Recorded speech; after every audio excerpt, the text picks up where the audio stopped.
നമ്മുടെ സഹോദരങ്ങൾ ലക്ഷക്കണക്കിലാണ് ഗൾഫ് നാടുകളിലുള്ളത്. അവരെല്ലാം വല്ലാത്തൊരു അരക്ഷിതാവസ്ഥയിലാണ്. ഇതെല്ലാം ഉണ്ടാക്കി വെച്ചത് ഈ അമേരിക്കൻ സാമ്രാജ്യത്വത്തിൻ്റെ ഭ്രാന്തമായ നടപടികളാണ്. അവർക്കതിനു പറ്റിയ ചങ്ങാതി മറ്റൊരു ലോകതമ്മാടി ഇസ്രയേൽ. ഈ രണ്ടു കൂട്ടരും കൂടിയാണ് ഇതെല്ലാം കാട്ടിക്കൂട്ടുന്നത്.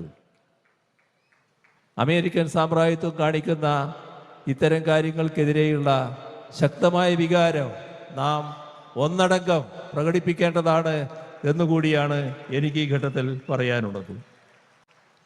നമ്മുടെ നാടിൻ്റെ ഒരുമയുടെയും ജനങ്ങളുടെ ഐക്യത്തിൻ്റെയും നാം പ്രകടിപ്പിക്കുന്ന സാഹോദര്യ ബന്ധത്തിൻ്റെയും ഭാഗമായി നാടും ജനങ്ങളും എല്ലാം നൽകിയ